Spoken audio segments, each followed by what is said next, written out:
Hi എല്ലാവർക്കും നമസ്കാരം. പുതിയ വീഡിയോയിലേക്ക് സ്വാഗതം.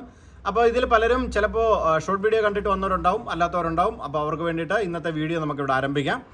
അപ്പോൾ ഈ കറൻസി നിങ്ങൾ നോക്കിക്കഴിഞ്ഞാൽ എല്ലാം പകുതി വെച്ച് കീറി വെച്ചേക്കുന്നതാണ്. 100-ൻ്റെ ഉണ്ട്, 25-ൻ്റെ ഉണ്ട്, 5-ൻ്റെ ഉണ്ട്. ഇതെല്ലാം പകുതി വെച്ച് കീറി വെച്ചേക്കാണ്.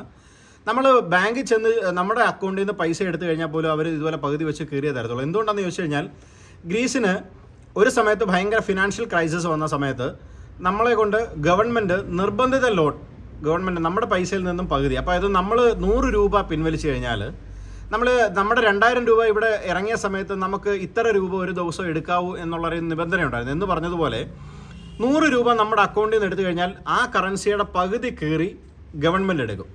ഗവൺമെൻറ് എടുത്തിട്ട് അപ്പോൾ നമുക്ക് ഇതിൻ്റെ പകുതി മൂല്യമേ കിട്ടും. 100 രൂപ നമ്മൾ വിഡ്രോ ചെയ്ത് പകുതി അവരെടുത്തു കഴിഞ്ഞാൽ 50 രൂപയുടെ വാല്യൂ ഉള്ളൂ ഈ ഒരു പീസിന്. അതുപോലെ തന്നെ 25 നമ്മൾ വിഡ്രോ ചെയ്താൽ അവർ പകുതി കീറി എടുത്താലും 12.5 രൂപയുടെ വാല്യൂ ഉള്ളൂ. അതുപോലെ തന്നെ 5 നമ്മൾ വിഡ്രോ ചെയ്യുന്നതെങ്കിൽ 5 രൂപ എടുത്തു കഴിഞ്ഞാൽ 2.5 രൂപയുടെ വാല്യൂ ഉള്ളൂ. അതായത് നിർബന്ധിത ലോണെന്ന് വേണമെങ്കിൽ നമുക്ക് പറയാം. കമ്പൾസറി ലോൺ ആയിരുന്നു അന്ന് ഗ്രീസ് പുറത്തിറക്കിയ ആ ഫിനാൻഷ്യൽ ക്രൈസിസിൽ നിന്ന് ആ രാജ്യം രക്ഷപ്പെടാൻ വേണ്ടിയിട്ട് അവർ കണ്ടെത്തിയ ഒരു മാർഗ്ഗം എന്ന് പറയുന്നത് നമ്മുടെ അക്കൗണ്ടിൽ കിടക്കുന്ന പൈസ നമ്മൾ എടുത്തു കഴിഞ്ഞാൽ പോലും അതിൻ്റെ പകുതി മാത്രമേ നമുക്ക് ലഭിക്കുകയുള്ളൂ. അതെന്ന് പറഞ്ഞാൽ നമ്മൾ 2000 നമ്മുടെ നാട്ടിൽ, നമ്മുടെ ഇന്ത്യയിൽ 2000 രൂപയുടെ നോട്ട് ഇറങ്ങിയ സമയത്ത് ആ ഒരു ഫിനാൻഷ്യൽ ക്രൈസിസിലോട്ട് വന്ന സമയത്ത് ഇത്ര രൂപ മാത്രമേ നമ്മുടെ അക്കൗണ്ടിൽ നിന്ന് പിൻവലിക്കാവെന്ന് പറഞ്ഞിട്ടുണ്ടായിരുന്നു. അപ്പോൾ എന്ന് പറഞ്ഞതുപോലെ ഗ്രീസ് അന്ന് കണ്ടെത്തിയ ഒരു മാർഗ്ഗമായിരുന്നു നിർബന്ധിത കമ്പൾസറി ലോൺ എന്ന് പറയുന്നത് നമ്മുടെ അക്കൗണ്ടിൽ നിന്നും എടുക്കുക എന്നുള്ളത്. അപ്പോൾ ഇതിൻ്റെ കൂട്ടത്തിൽ നമുക്ക് ഒരു കറൻസിയും കൂടെ പരിചയപ്പെടാം. 2020 ഒക്ടോബറിൽ സൗദി അറേബ്യ പുറത്തിറക്കിയ 20 റിയാലിൻ്റെ കറൻസി അന്നാണ് ആദ്യമായിട്ട് പുറത്തിറക്കുന്നതെന്നൊരു ന്യൂസൊക്കെ ഉണ്ടായിരുന്നു. പക്ഷേ അങ്ങനല്ല, 1900 അവസാനത്തിൽ ഒക്കെ ഉപയോഗിച്ചിരുന്നു. പക്ഷേ അതൊരു കൊമമറേറ്റീവ് ആയിരുന്നു. അത് അല്ലാതെ ഇറക്കിയ G20 എന്ന് പറയുന്നത്, അതായത് ശക്തമായ 20 രാജ്യങ്ങൾക്ക് അതിൻ്റെ ഓർമ്മയ്ക്ക് വേണ്ടിയിട്ട് പുറത്തിറക്കിയ സൗദി അറേബ്യ പുറത്തിറക്കിയ 20 റിയാലിൻ്റെ ഒരു കറൻസിയാണ്.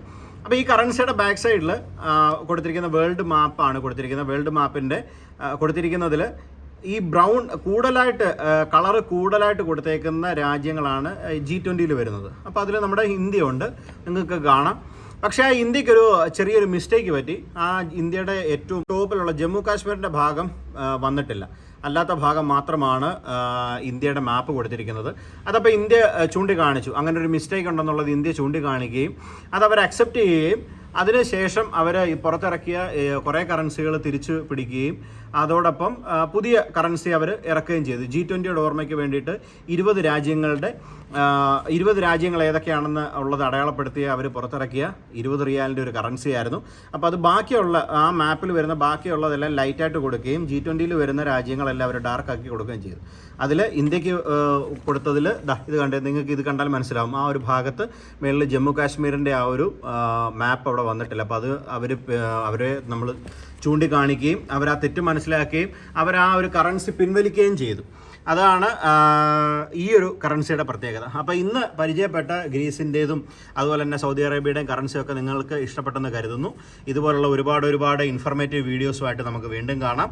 നിങ്ങളുടെ ഫ്രണ്ട്സൊക്കെ ഇതുപോലെ കറൻസികളും കോയിൻസും ഒക്കെ കളക്ട് ചെയ്യുന്നവരുണ്ടെങ്കിൽ അവരോട് ചാനൽ പരിചയപ്പെടുത്തി കൊടുക്കുക. ഇതുപോലുള്ള ഇൻഫർമേറ്റീവ് വീഡിയോസ് ഒരുപാട് ചെയ്യുന്നതാണ്.